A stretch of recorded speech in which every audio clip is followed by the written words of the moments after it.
So in this video, we're going to be talking about early Athens, how Athens goes through these successive periods of transformation, almost mutations that take us in the direction of the Athenian form of the Greek ideal, the creation of an ideal citizen and the ideal citizen body.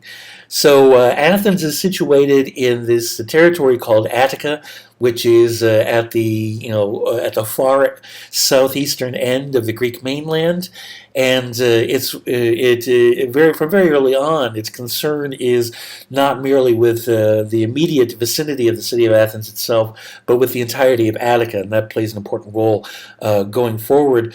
And Athens itself is not situated directly on the sea, but has a very excellent set of harbors a short distance away. So on the one hand, Athens is protected by being inland enough it can't be threatened from the sea directly, and yet at the same time it has access to these great ports that can be used for commerce, for shipbuilding, eventually for the establishment of a navy.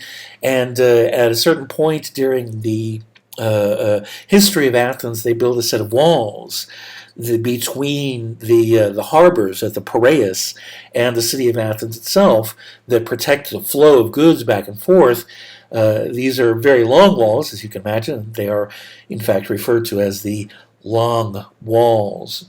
The political story of Athens comes through a series of transforming events that are associated largely with sudden and dramatic reforms associated with particular lawgiver type figures. And so we see these stages taking place across sort of the archaic period. By the time we get to the end of the archaic period, Athens has somehow become a democracy. And two things to note about this. First of all, we shouldn't look at this backwards and see Athens as trying to become a democracy. A democracy is sort of the accidental end result of the series of mutations as Athens struggles to deal with the relationship between the demos and the aristoi, between the citizen body and the nobility, which are in powerful conflict with each other and bringing about change and reaction to change that pushes Athens further and further into more and more radical territory. And so the other thing is that by the time it becomes a democracy, around 500. This democracy is pretty much unique in the Greek world and the ancient world.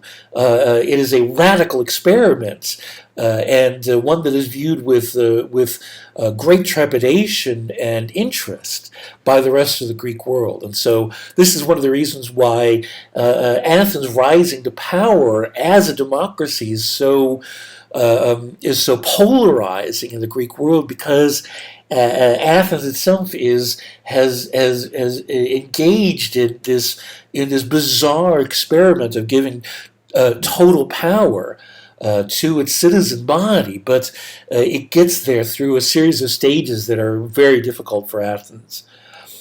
The earliest turning point is Theseus, is seen by the Athenians as being their founding father. Theseus is a legendary demigod, but the Athenians look upon him as having created the polis of Athens. And what's unique about the polis of Athens is that the entirety of Attica is folded up into it. The polis of Athens isn't just the territory immediately surrounding the urban center of the Acropolis. The territory of the polis of Athens is all of Attica.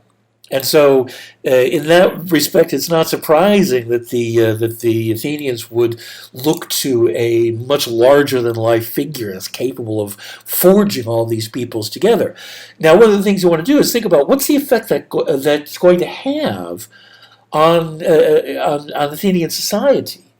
If you think about it, take a look at this map and think about what is the effect going to be.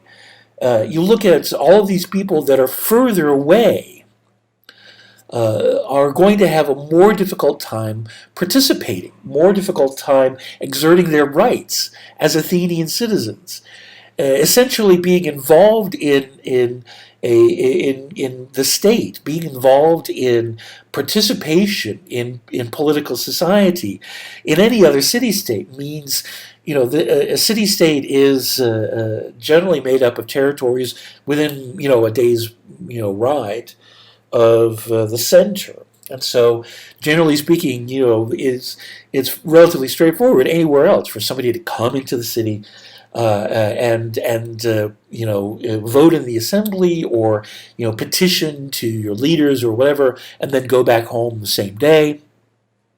This places a relatively minimal burden even on people that are living in the farming communities in the immediate hinterland of the city.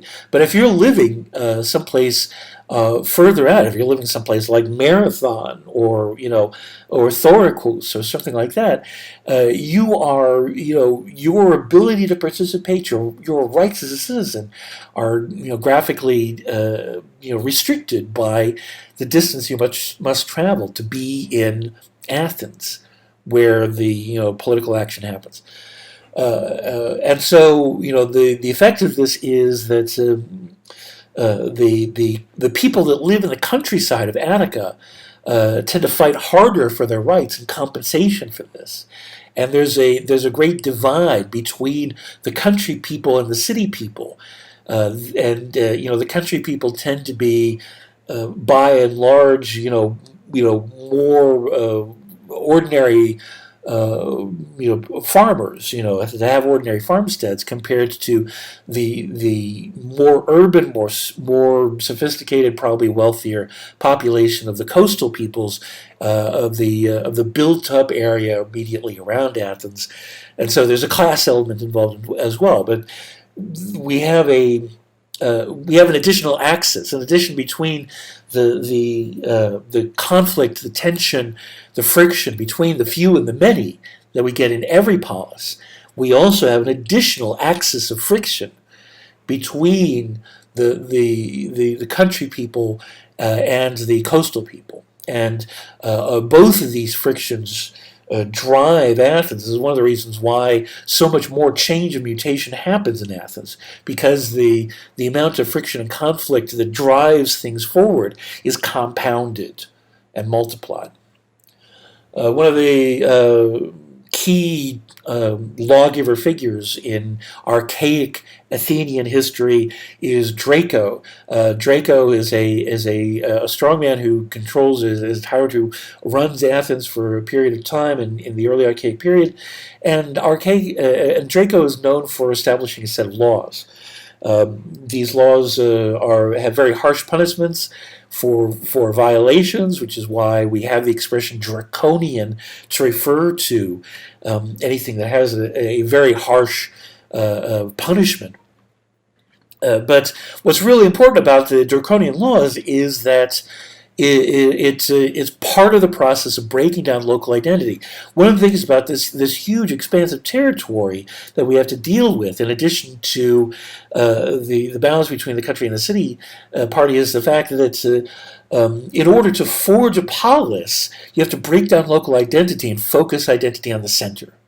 And that's vastly more difficult to do in this huge territory with all of these communities, all of these places in which your identity is locally rooted in your farming village and in your local clan. And so Draco in imposing these laws is helping to break local identity, because these laws cover things that would normally be taken care of by families between themselves privately at the local level. And the effect of these laws is to make what had been private conflicts between families, these now become matters of public concern. The entire public sphere takes ownership, takes possession of interest in these matters. And as a result, things that had not been public concerns now are taken into the public sphere. The public sphere grows in importance and in intrusion into the lives of individuals. And this is of lasting effect in helping to break down local identity and focus identity on the center. Solon is even more famous as a lawgiver because of the emphasis that Solon gives on breaking the privilege associated with blood, of being a member of a certain family, and instead the tiers of participation, the level of participation, is determined after Solon according to how wealthy you are. Now, this still, sounds like it's not necessarily, all that great, because it still places power in the hands of the people that have a lot of property. But I think you can see the way in which this frees things up, because the grading things according to wealth means that if you are able to improve your situation and gain more property, or become successful in commerce, this means you can become more influential in society. You can move up. It allows for social mobility. With blood, everything is locked down to the way things have always been. With gradations according to wealth, then things become more open. New leaders can emerge on the basis of things that you've achieved. If you are able to work hard enough to become more wealthy, this is a sign of worth and merit according to your character. And so this is opens things up to being more of a meritocracy than things had been before. The other thing about Solon is that he gets rid of debt slavery, which had been stagnating the Athenian economy. Solon's big interest is in making Athens as strong economically as it possibly can be, by driving everyone to participate in the economy as much as they possibly can. And so this brings about greater economic participation. It also happens to lead toward a more openness of the political society. The next stage is Pisistratus, who rises up as a champion of the people. He is a tyrant, and what tyrant means in a Greek context is that you are a leader who the people, the masses, respect, who place you in power in order to be a champion of the people at the expense of the nobility.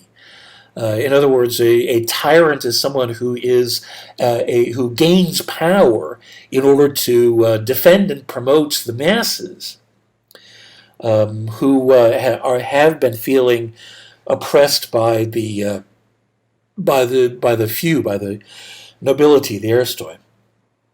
And so Pisistratus is extremely popular, and he fosters a great deal of empowerment to the people, especially culturally. He is a patron of the arts and ensures that Athens becomes strong culturally as well as economically.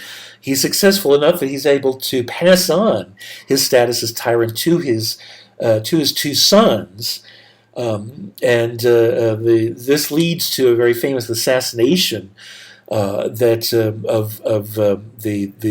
remaining one of these sons that's ruling over Athens, and the instability that results from this opens up an opportunity for Sparta to intervene and puts the nobility back in power at the invitation of the Athenian nobility, who had been at a disadvantage, had been pushed back all this time by Pisistratus and his sons. But the problem is that Sparta is invited to intervene, and all of the Athenians see this as a horrible thing. They see the intervention of the Spartans on behalf of the conservative elite as being a betrayal and of Athenian independence, and this causes the conservative elite to lose all credibility and places power totally in the hands of the populists led by Cleisthenes. And so what Cleisthenes does is complete the movement of Athens toward democracy. He does this through two tools. One is the elimination of the old tribes by which you became a citizen through membership in your tribe, and these tribes were geographic, and therefore they reinforced your local connection with your ancestors and with local families and your farming village and so forth. Cleisthenes did away with all these tribes and instead replaced them with tribes that 10 new tribes that are entirely random and have no geographic connection. And so the one thing that they have in common is the focus on the center. This is like the last breaking of local identity, the replacement of that with an identity focused on the center.